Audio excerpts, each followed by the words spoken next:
복누리교회 성도 여러분 안녕하십니까? 네, 한 주일 동안 또 뵀던 분들도 계시고 또 오늘 저 처음 뵙는 분들도 또 계실 줄 압니다. 우리 모든 분들에게 하나님의 은혜가 함께 하시기를 주님의 이름으로 축원합니다. 이번 한 주일 동안 구원과 심판이라고 하는 주제로 우리가 함께 말씀을 나누었습니다. 오늘 주제는 구원의 즐거움이다 이렇게 한번 정해보았는데요. 구원받으면 즐겁겠죠? 행복하겠죠? 우리 그 자리에다 함께 하기를 바랍니다. 우리가 심판을 통과하여 하나님의 그 테스트를 통과하여 마침내 천국에 왔다 이렇게 한번 상상을 해보시기 바랍니다. 상상만 해도 행복하지 않습니까? 정상에 올라가면 해냈다는 기쁨이 있습니다. 오늘 우리 마음에 구원에 대한 설렘이 있을 줄 압니다. 천국은 어떤 곳일까? 물론 성경 말씀에 우리가 상상하지 못할 그런 곳이라고 말씀했죠. 천국에 가면 살기 힘들까요? 만일에 지금 여러분이 천국으로 이렇게 옮겨진다면 행복하겠습니까? 하늘을 날고 싶어하는 마음은 오랫동안 우리 사람들의 꿈이었습니다. 근데 제가 하늘을 날 수 있는 기회가 있었습니다. 비행기 타는 거 말고요. 제가 이제 인턴 시절에 그 야영회를 이렇게 이제 운영하는데 제가 보조를 하면서 패러글라이딩 부스를 이제 맡게 됐어요. 그래서 이제 패러글라이딩 부스를 운영하기 위해서 이제 그 팀원들은 4명이 특수 이제 훈련을 받았습니다. 하늘을 나는 훈련이죠. 패러글라이딩을 타는 것입니다. 이제 부력과 양력을 이용해서 이제 그 높은 산에 올라가서 이제 이게 이제 실습을 하는 것입니다. 용문산에서 실습을 했는데요. 정말 하라는 대로 하니까 하늘로 이렇게 날아오르더라고요. 패러글라이딩 보셨습니까? 그 패러글라이딩을 제가 오늘 일부러 그 여러분이 상상력을 마음껏 발휘하시라고 화면을 제가 이제 사용하지 않습니다. 이 화면을 사용하면 상상력이 줄어들어요. 그래서 오늘은 상상력을 한번 이렇게 마음껏 이렇게 발휘하여 보시기 바랍니다. 그래가지고 이제 그 제가 용문산에 올라가서 13번을 비행을 했습니다. 13번을. 그래서 처음에는 이제 한 50m 높이, 한 100m 높이에서 이렇게 왔다 갔다 하고, 그 다음에는 이제 그 용문산 꼭대기에서 바닥 이제 평지까지 이렇게 내려오는 그 이제 비행 훈련을 내가 아주 완수하고 잘 맞춰가지고 이제 자격증을 주지는 않았지만 제 마음속으로는 땄다고 생각하고 이제 그 야영 이제 그 부스 이제 준비하는 데를 갔습니다. 이제 그날이 야영회를 시작하는 날이었거든요. 그런데 이제 거기서는 이 산에서 할 때는 산에서 뛰어내리면 이게 위에서 아래로 내려오기 때문에 이게 부력이 생기는데 양력도 생기고 하는데 이건 평지에서 해야 되니까 이제 이게 강제로 이 부력을 일으켜야 되는 것입니다. 그러려면 사람들이 땡겨야 돼요. 이제 당겨야 돼요. 그래가지고 청년 한 5-6명이 이걸 이제 밧줄로 저를 묶어가지고 여기다가 그러면 이제 그 잡아 당기면 막 달려가면 이제 어떻게 합니까? 이게 쫙 날아 이제 오르게 됩니다. 그러면 이제 밧줄을 놓으면 이제 착륙을 이렇게 서서히 하게 이렇게 되는데 몇 번 하다 보니 청년들이 힘이 들어요. 그래가지고 이걸 좀 쉽게 할 수 있는 방법이 없을까 생각한 끝에 그럼 트럭으로 한번 끌어보자. 이제 그래가지고 트럭 그 끝에다가 밧줄을 달고 저를 이제 그 밧줄을 저한테 묶었어요. 그래가지고 이제 그 트럭의 힘으로 27마력 트럭의 힘으로 쫙 당기니까 어떻게 해요? 쫙 금방 아주 그 날아오르는 것입니다. 그런데 한 가지 생각을 못한 것입니다. 사람이 할 때는 그냥 놓으면 되는데 트럭이 할 때는 누가 놔주냐 이거죠. 이거 생각을 안 하고 그냥 끌어올린 거예요. 그래가지고 제가 그 밧줄 길이가 한 거의 20m 가까이 됐는데 오르기는 올랐는데 이 놓지를 않으니까 뭡니까 이게 원심력이라고 합니까? 원심력에 의해서 그냥 그대로 땅으로 이렇게 꼬꾸라졌어요. 그래가지고 제가 한 1분 동안 사망했습니다. 이제 한 1분 뒤 뭐 얼마나 걸렸는지 모르지만 이제 숨이 이제 다시 돌아왔어요. 숨을 쉴 수가 없었는데 다시 돌아와가지고 살았기 때문에 그 팀 이제 맡았던 팀장이 이제 한숨을 돌렸죠. 아니면 뭐 그 야영에는 끝입니다. 제가 죽었으면. 그 이후로 저희 집에서 금지령이 내렸습니다. 다시는 패러글라이딩 타지 마라. 그래가지고 그 이제 팀장 되는 목사님이 전화가 오면 그런 사람 없다고 원천 차단해 버려요. 저희 집사람이. 그래가지고 한동안 그 목사님이 참 어려웠어요. 저희 사람하고. 그래서 이제는 제가 하늘을 난다는 꿈은 오직 천국에 들어가는 것밖에 없습니다. 이 끊임없이 높이 오르려고 하는 것이 사람들의 마음이죠.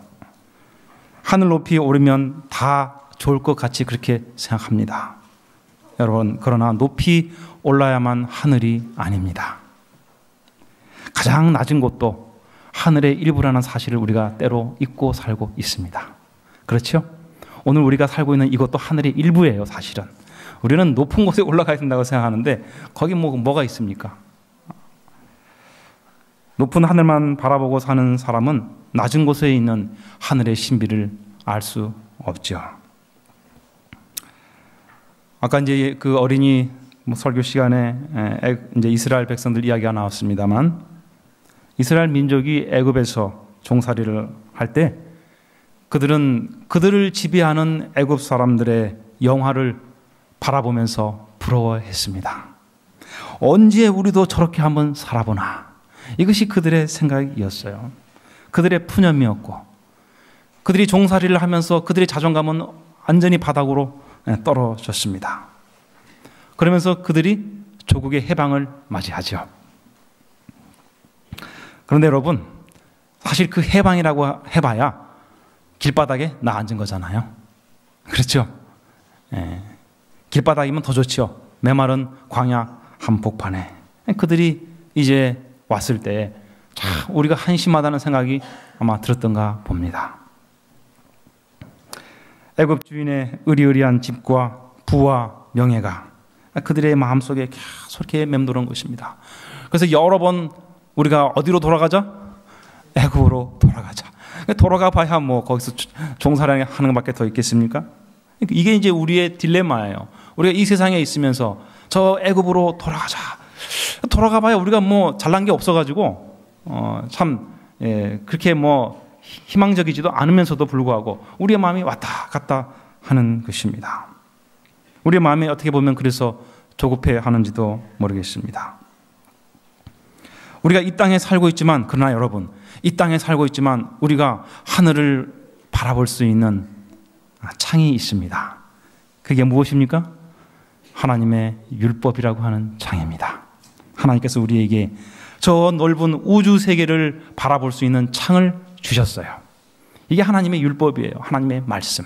더 크게는 제가 말씀을 드렸지만 이 세계를 지배하는 큰 두 가지 원칙 또 혹은 세력이 있습니다.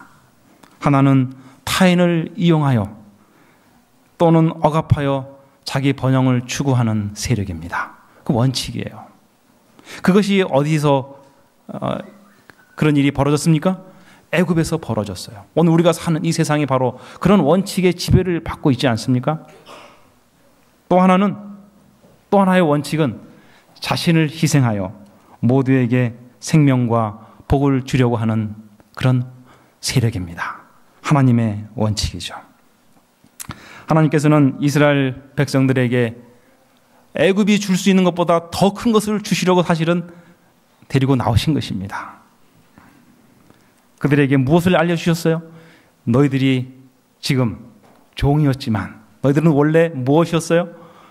하늘왕의 자녀였다고 하는 것입니다. 원래 하나님의 아들과 딸이었다고요. 그래서 그들의 자존감을 이제 한껏 높여주려고 그렇게 계획을 하셨어요. 더 높고 넓은 세계를 볼 수 있도록 이제 우리 자신 안에 갇혀있는 우리 자신을 하나님께서 끄집어내시려고 그렇게 하신 것입니다. 여러분, 우리가 이 땅에 갇혀 있는 것이 아니라 우리의 마음이 자기 세계에 갇혀 있다는 사실을 기억하셔야 합니다. 그래서 예수님께서 말씀하시기를 천국은 어디 있다? 천국은 너희 마음 안에 있다라고 말씀하신 것이죠. 저도 저의 세계에 한동안 갇혀 있었습니다. 제가 꽤 잘난 줄 알았어요. 그런데 어느 날 제가 정말 좁은 세계 안에 갇혀 있다는 것을 깨닫게 되었습니다. 나의 이 세계 밖에 어마어마한 넓은 세계가 있다는 것을 보게 되었습니다. 제가 이렇게 이제 사경이 하는 그 강의를 저희 집사람이 듣더니 우리 남자분들의 웃음소리가 더 커요. 그래요. 그러면서 하는 이야기가 우리 남자분들이 꽤 공감을 많이 하신 것 같습니다. 제가 사실은 이제 구원과 심판에 대해서 이제 말씀을 드리면서 제 개인적인 얘기를 사실 많이 드렸습니다. 그럴 수밖에 없었고요. 남의 얘기하면 흠 잡는 것밖에 없잖아요, 그렇죠? 그래서 제 어떤 부끄러운 또 과거도 이렇게 좀 말씀을 드리고 했습니다. 우리의 마음을 낮추어야 하늘이 보입니다. 여러분이 우리가 가장 멀리 보기 위해서는 밝아야 될까요? 깜깜해야 될까요? 깜깜해야 돼요. 그렇죠? 어두워야 돼요. 어두워야 가장 멀리 볼 수 있습니다. 어디까지 볼 수 있어요? 몇백만 년 광년 떨어진 안드로메다 성이, 그렇죠? 은하든지 이런 가장 먼 곳을 보려면 가장 어두워야 돼요.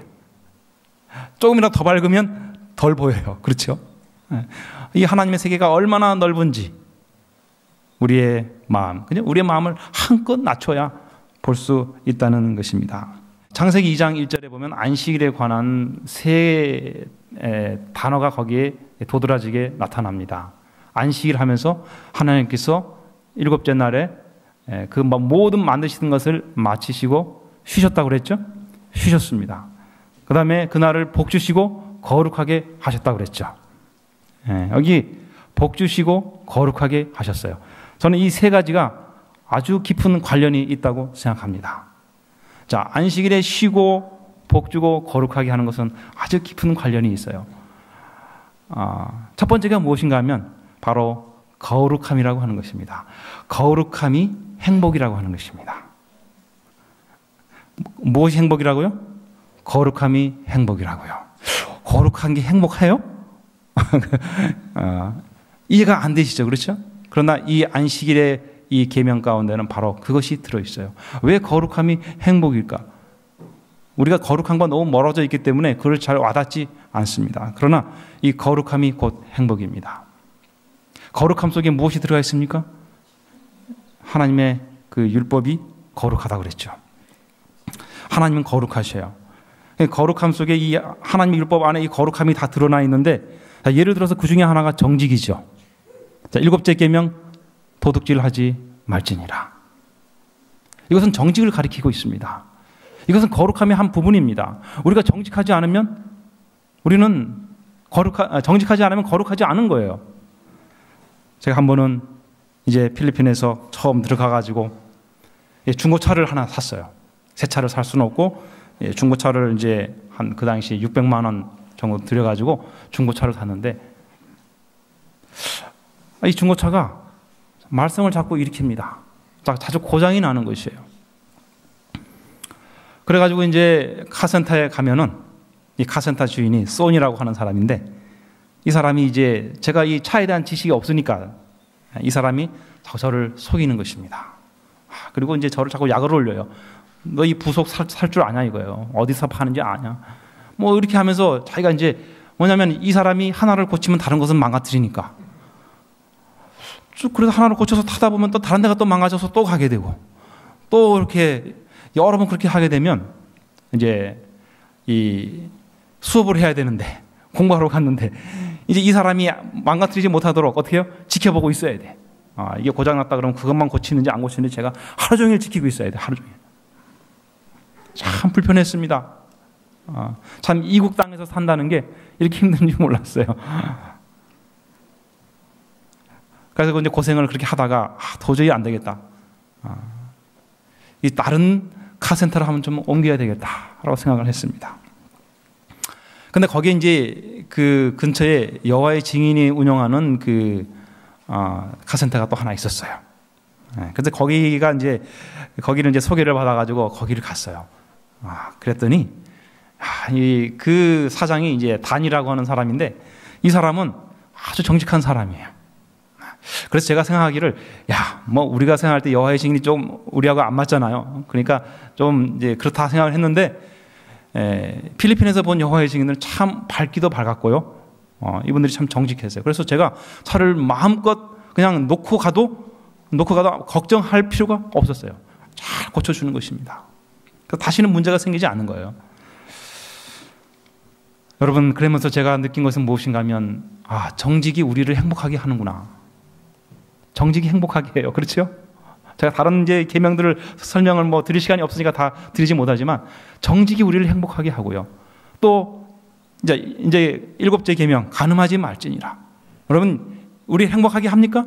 우리 마음에 순결하고 우리 배우자를 사랑하고 평생 동안 충실하면 행복할까요? 안 행복할까요? 행복하죠. 거룩해야 행복한 것입니다. 그래서 이 안식일은 거룩함을 배우는 날이에요. 거룩하신 하나님을 만나는 날이고. 그래서 우리는 안식일에 왜 쉬느냐? 이 거룩함을 배우기 위해서 쉬는 것입니다. 거룩함을 위해서 하나님을 배우기 위해서 우리가 이 하루를 온전히 비우는 것입니다. 그래서 이 거룩함과 행복과 이 쉼은 아주 밀접한 관련이 있다는 것을 우리가 깨닫게 되는 것이죠. 여기 천국에서 행복하지 않는 사람들 혹시 있다고 생각하십니까? 네. 이슬람교에서는 이 천국에 대해서 어떻게 생각을 하는가 하면 이 천국은 술의 강이 흐르고 거기 가면 아름다운 부인 7명을 거느리고 행복하게 산다고 합니다. 천국이 어떤 것이라고요? 이 강이 흐르는데 무슨 강이에요 이게? 술의 강이에요. 이 이슬람 사람들도 술을 좋아하는 모양이에요. 자기들이 좋아하는 술이 어떻게 해요? 막 강처럼 흘러가는 거야. 그리고 이제 아름다운 부인이 몇 명이요? 완벽한 숫자 7이에요. 부인을 7명 되면 행복한 모양입니다. 그래서 이 술의 강에서 그 옆에 아름다운 부인 7명이 이제 시중을 들면서 이게 천국이래요. 근데 누구는 행복하지 않을까요? 부인들은 행복하지 않아요. 그렇죠? 이슬람 사람들이 가는 천국에 가면 여자들은 하나도 행복할 사람이 없어요. 다행히 우리는 그렇게 안 가르치니까 걱정하지 마십시오. 저는 오늘날 재미있는 것들이 넘쳐나는 이 세상에서 과연 기독교의 천국의 사람들이 매력을 느낄까 하는 생각을 그렇게 가져봅니다. 우리 어린이들이 말이죠. 참 천국이 답답하고 몸이 건조할 것 같아. 지금 1시간 드리는 예배 시간에도 어떻게 해요? 몸이 베베 꼬이잖아요. 이 앞에 우리 아이들이 그렇잖아요. 자, 이해해요. 이해합니다. 그런데 천국에서는 세세토록 하나님을 찬양한대. 세상에 세세토록 예배만 드리고 있으면 어디 거기가 천국이 되겠어요. 사실은 뭐 세세토록이라는 말이 꼭 그런 것을 의미하는 것이 아니겠죠. 우리는 온 우주를 다니면서 또 하나님의 세계를 더 많이 배울 것입니다. 그런데 여기 보면 천국에서 행복하지 않을 사람이 있다고 정로의 계단 23쪽에 보면 우리 엘렌 화이트의 그 영감의 글에 말씀하고 있습니다. 죄인은 하나님 앞에서 기뻐할 수 없고 거룩한 자들과 같이 사귀기를 꺼릴 것이며 비록 그가 천국에 들어간다고 하더라도 거기서 아무런 기쁨도 얻지 못할 것이다. 그래서 뭐라고 해요? 천국이 말할 수 없이 고통스러운 장소가 될 것이다. 제가 이 말씀을 드리는 이유는 뭔가 하면 저와 여러분이 지금 천국에 옮겨진다 하더라도 기뻐하지 않을 사람이 있다 이거예요. 안 맞으면, 거룩함이 불편하면 거기서 행복하지 않다는 것입니다. 행복하기 위해서는 우리가 천국의 사람들과 소통이 되고 마음이 맞아야 하는 것이죠. 무엇보다도 천국의 주인이신 하나님과 우리가 서로 통해야 하는 것입니다. 우리가 천국에 가서 행복하지 못하게 되는 유일한 이유는 우리 자기 세계 안에 갇혀 있을 때라고 하는 것이죠. 우리가 하늘을 진정으로 소유하기 위해서는 하늘에 있는 그 모든 것을 우리가 품을 수 있는 마음을 가져야 한다는 것입니다. 근데 하늘은 우리가 하늘에 있는 하늘만의 하늘이 아니라 이 땅도 하늘의 일부라고요. 그렇죠? 저와 여러분도 하늘의 일부인 것이고요. 모두를 품을 수 있어야 돼요. 그래서 마태복음 5장 43절로 47절에 의인과 악인을 구분하지 않고 햇빛과 비를 그들에게 주시는 하나님처럼 어떻게 하라고요? 우리를 좋아하든 우리를 좋아하지 않든 모든 사람들에게 어떻게 해야 된다고요? 우리가 그들을 사랑하고 포용할 수 있어야 한다고요. 그런 하나님의 마음, 그런 하나님의 공의를 우리가 이해하게 될 때 우리가 행복할 수 있습니다. 제가 필리핀에 갔던 첫 해에 아이 둘을 데려갔어요. 저희 아이가 아닌 아이 둘을 데려갔어요. 저희 아이들과 나이가 이제 비슷했고 또 그 부모님은 제가 침례를 이렇게 성경을 가르쳐서 침례를 이제 드린 분입니다. 저를 이제 믿으니까 아이들을 데려가 달라고 이렇게 이제 했어요. 그 아이들이 이제 특히 둘째가 건강이 안 좋아가지고 1년에 180일 이상을 병원에 가기 때문에 도저히 이 두 분이 이제 맞벌이를 하는 상황에서 데리고 있을 수 없다. 데려가 달라고 이렇게 하셨어요. 그래서 저희 집에 같이 있게 되는데 그 아이 중에 둘째 아이가 이제 여자아이였는데 이 여자아이가 이제 부모와 떨어져 있다 보니까 조금 이제 불안해하는 그런 이제 증세를 가지고 있었어요. 그런데 이제 하루는 이 아이들이 5명이서 저녁을 먹고서 무엇을 했는가 하면 누가 바나나를 빨리 많이 먹나 게임을 하자고 했어요. 5명이 그 아이들 중에 이제 저희가 같이 함께 있었던 그 아이들 중에 큰 아이는 이제 나이가 제일 많았고 그 다음에 제 아이가 둘째고 그 다음에 이제 셋째가 그 여자 아이고 넷째가 또 저희 둘째 아이들이고 막내가 저희 딸이었어요. 그래서 막내가 그때 이제 7살이었고 자 근데 이제 당연히 누가 빨리 많이 먹겠어요? 뭐 당연한 거죠, 그렇죠? 이제 두 오빠들이 빨리 먹어버렸어요. 근데 이제 이 여자아이가 말이죠. 자기도 이기고 싶다 이거예요. 그래서 바나나를 어떻게 해요? 통째로 그냥 입에다가 다 집어넣은 거죠. 먹으려고 하는데 이미 다 저쪽은 끝났어요. 오빠들은 다 끝났어요. 근데 이거는 사실 더 이상 먹을 이유가 없잖아요. 졌으니까. 못 이겼으니까. 그래서 이것을 그냥 뭐 화장실에 가서 이제 뭐 병에다 뱉고 내렸으면 되는데 아니면 밖에 나가서 다른 데 뱉었으면 되는데 이 아이가 이것을 그냥 이제 아무 생각 없이 화장실 바닥에다 그냥 뱉어버린 것입니다. 그래가지고 이제 저희 사람이 일을 하다가 볼일 보러 딱 화장실에 들어가려고 하는데 이게 뭐 그냥 토해낸 거잖아요. 그렇죠? 토해낸 것이 이렇게 바닥에 있으니까 이건 누가 그랬느냐고 이제 그랬어요. 그랬더니 뭐 아무도 했다는 사람이 없는 것입니다. 분명히 누군가 했는데 아무도 했다는 사람이 없어요. 근데 이제 아이들은 다 알죠. 누가 했는지. 그래서 제가 했다고 이제 얘기를 하는데 근데 그 여자아이가 우리 딸아이를 가리키면서 제가 했다고 이렇게 얘기한 것입니다. 이제 난처하게 생겼어요. 저희 집사람이 분명히 제가 했는데 그냥 했다 그랬으면 그냥 앞으로 그러지 말라고 하면 이제 끝날 일인데 이거 이제 자기 아내고 저희 아이를 이제 가리키면서 제가 했다고 하니 이게 이제 문제가 복잡해진 것입니다. 여러분 죄는 문제를 복잡하게 만들어요. 그래가지고 저희 사람이 그래? 그럼 너희 둘 다 이리 와라. 너는 제가 했다 그러고 그래서 다른 애들도 너가 했다고 하니 너희 둘이 맞아야 되겠다. 그래서 이제 자를 가져와서 10대씩 이제 때리기로 한 것입니다. 큰 아이를 먼저 10대를 때렸어요. 그 다음에 저희 딸아이 차례죠. 7살입니다. 여러분 7살짜리가 손이 그냥 그죠? 고사리 손 같은 이 손이 때릴 데가 어디 있어요, 그렇죠?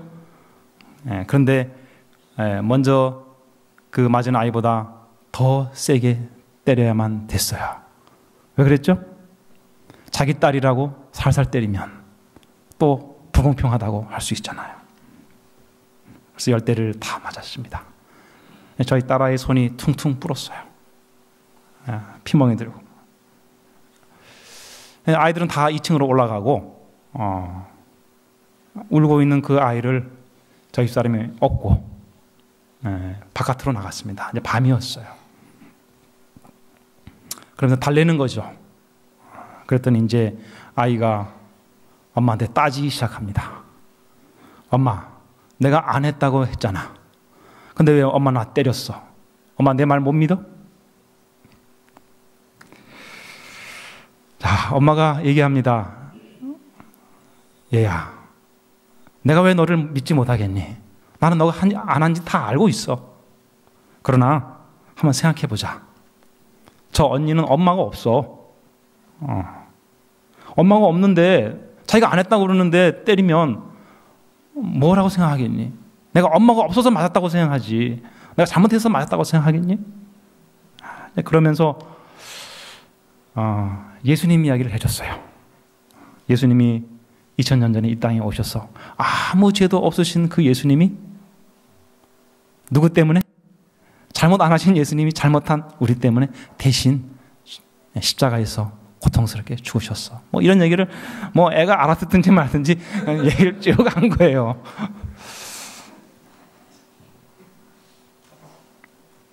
그리고 그렇게 지나갔습니다. 그리고 5년 뒤에 이 아이가 이제 6학년이 됐어요. 근데 6학년 때 이제 반에서 글짓기 대회를 했어요. 근데 그 제목이 뭔가 하면 바나나 사건이에요. 이 아이가 그 5년 전에, 6년 전에 그 일을 기억한 것입니다.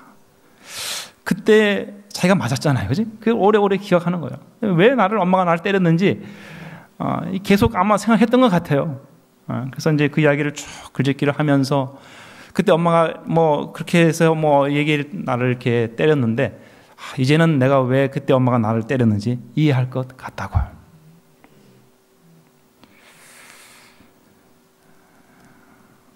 저는 그렇게 마음이 넓지 못한 사람인데, 저희 사람이 그때 그 아이만 때리지 않고 제 아이를 때린 것에 대해서 참 고맙습니다. 누가 잘하고 못하고는 중요한 게 아니에요, 사실은. 그 상황에서. 그렇지 않습니까? 그 아이는 엄마가 없어요. 엄마가 없는 아이를 때릴 수는 없는 것입니다. 그렇다고 잘못한 것을 그냥 지나갈 수도 없는 것이에요. 오늘 하나님께서 우리에게 공의를 베푸셨어요. 그렇죠? 우리가 죄를 졌는데 사정이 다 있어요. 그렇죠? 다 이게 사정이 있어요. 우리가 속아서 죄를 짓다는 걸 아셔요, 하나님께서. 그래서 우리에게 한 번 더 기회를 주신 것입니다. 대신에 누군가는 맞아야 되잖아요. 누가 맞으셨어요? 예수님이 맞으셨어요. 우리는 그것을 공의라고 이야기하고 있습니다. 오늘 우리는 아담이 왜 낙원을 잃었는지 한번 생각해 봐야 합니다. 아담은 모든 것이 다 완비된 곳에서 사실 죄를 졌지 않습니까? 그리고 낙원을 잃었습니다. 그리고 그 낙원에서 떠나 나오면서 정말 구원이 무엇인지를 가장 깊게 뼈저리게 생각했을 사람이 누구예요? 아담이에요. 누구보다도. 그 긴 1000년의 세월, 아담의 나이가 930세니까요.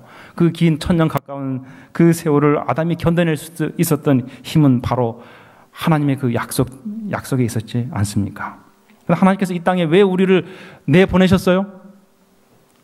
우리의 이 교만한 마음, 자기밖에 모르는 이 마음을 이제 어떻게 해요? 낮추시기 위해서라고 하는 것이죠. 우리는 하늘만 따먹으려고 하는 것이지 않습니까? 그러나 진정한 하늘은 지금 오늘 먼저 이 세상에서 이루어져야 하는 것입니다. 우리의 마음을 낮춤으로써요. 여기 그래서 신명기 8장 2절로 3절에 이스라엘 백성들이 광야 생활을 하는 그 경험을 이야기하면서 하나님께서 왜 그들을 광야에서 40년 동안 보내도록 하셔야 됐는지를 설명하셨습니다. 내 하나님 여호와께서 이 40년 동안에 내게 광야길을 걷게 하신 것을 기억하라. 이는 너를 낮추시며 너를 시험하사 내 마음이 어떠한지 그 명령을 지키는지 지키지 않는지 알려 하심이라. 너를 낮추셔서 말이죠. 너의 진심이 무엇인지 알고 싶다 이것입니다. 하나님은 우리를 단련하시고 또 때로는 그렇죠? 우리를 시험하시기도 하셔요. 그 치료제가 바로 우리의 낮춤이라고 하는 것입니다. 우리를 낮추는 것, 종으로서. 근데 그냥은 낮춰지지 않으니까 우리가 워낙 우리 마음이 자꾸 높은 것만 바라보니까 어떻게 하셨어요? 그 치료제로 예수 그리스도를 보내신 것입니다. 그래서 우리 주님은 오히려 자기를 비워 자기를 낮추시고 죽기까지 복종하신 것입니다. 우리가 그 주님을 바라보면서 우리를 창조하신 그 하나님의 아들을 바라보면서 이제 우리도 마음을 낮출 수 있지 않겠느냐는 것입니다. 그렇죠? 오늘 우리는 이제 결론을 내리면서 예수님은 우리를 위해서 종의 종이 되셨는데 우리는 왜 종이 되지 못하는가? 기꺼이 우리를 낮추고요. 서로를 위해서 희생하고 봉사할 수 있어야 하겠습니다. 여러분, 우리가 갈 이 하늘 본향 얼마나 기다리십니까? 우리 하나님께서는 이 세상에서 우리가 종으로서 봉사하기를 원하셨지만 어쨌든 그것은 참 고달픈 노역의 연속입니다. 그래서 이사야 40장에는 너희 하나님이 이르시되 너희는 위로하라 내 백성을 위로하라. 너희는 예루살렘에 그 마음에 닿도록 말하며 그것에게 외치라. 그 노역의 때가 끝났고 그 죄악이 사함을 받았느니라. 우리 땅에서의 수고는 아무 가치 없는 것도 아니고 의미가 없는 것도 아닙니다. 우리가 그것을 이해하고 하나님의 뜻을 이해할 때 우리는 하나님께서 주시는 위로를 경험하게 될 것입니다. 여러분, 종만큼 집안일을 잘 아는 사람이 없는 것이에요. 우리가 종의 일을 충실히 하게 될 때 우리는 하나님의 세계가 어떻게 운영되는지 어떻게 돌아가는지 잘 이해하게 되고 하나님을 이해하게 되는 백성이 될 것입니다. 그래서 하나님의 마음과 통하는 사람이 되는 것이죠. 그래서 요한복음 17장 21절에 예수님께서 마지막 그 기도를 드리시면서 아버지께서 내 안에 내가 아버지 안에 있는 것 같이 저희도 다 하나가 되어 우리 안에 있게 하옵소서라고 기도하고 있습니다. 이것이 우리 주님께서 이 땅에서 드린 마지막 기도라는 것을 우리가 기억해야 합니다. 우리가 하나님 안에 우리가 하나 되어서 어떤 마음으로 서로를 존중하는 마음으로 자기를 낮추고 서로를 더 낮게 여기는 마음으로 하나 되어서 하나님 안에 있게 되도록요. 그것은 하나님과의 사귐을 의미하는 것입니다. 하나님과 친하게 되는 것이에요. 하나님을 닮은 것이죠. 제가 어느 날 차를 타고 이렇게 돌아오다가 어느 모퉁이를 도는데 그 모퉁이 돌면서 그 맞은편 쪽에 그 꽃들이 아주 아름답게 이렇게 무리지어서 피어 있는 것이 보였습니다. 그러면서 제가 생각했어요. 언젠가 내가 와봤던 것 같다는 생각이 들었어요. 저는 근데 한 번도 거기 간 적이 없어요. 제가 뭐 하여튼 이렇게 제 기억이 이렇게 살아있는 한은 제가 거기 간 적이 없는데 그 아름다운 장면을 보고 내가 언젠가 여기 있었던 것 같다는 생각이 드는 거예요. 언제였어요? 그게 우리가 에덴 동산, 우리 조상 아담과 하와가 에덴 동산에 있을 때 바로 그 광경이거든요. 그 아담과 하와의 그 기억 속에 있는 그 기억이 우리 속에 어떻게 우리에게 유전이 돼가지고 우리도 아직 하늘에 대한, 그죠? 우리가 어떤 아름다운 광경을 볼 때 내가 언젠가 여기 있었다는 느낌이 들 때가 있지 않습니까? 우리의 본향은 이곳이 아니라 하늘이에요. 그렇죠? 하늘은 낯선 곳이 아니라 우리의 본향이라는 것을 기억하게 되시기를 바랍니다. 오늘 우리 하나님께서 우리를 그곳으로 들이실 것입니다. 엘렌 화이트는 환상 속에서 하늘에 가본 경험을 이야기하면서 새 예루살렘 도성의 그 문을 통과할 때에 이런 얘기를 했습니다. 우리가 그 문을 통과할 자격이 있다고 느꼈다. 어떤 사람이 그 새 예루살렘 성을 통과할 때 자격이 있다고 느끼겠습니까? 나 잘났다고 하는 사람이요? 그렇지 않을 것입니다. 우리가 이 땅에서 하나님께서 이 땅에서 우리가 해야 할 일, 자기를 극복하고 다른 사람을 우리가 섬기고 봉사하는 그 일을 잘한 사람들은 어떻게 해요? 내가 이 예루살렘 성을 통과할 자격이 있어 라고 이렇게 생각한다고요. 저와 여러분이 그곳에서 만나기를 바라면서 말씀을 마치겠습니다.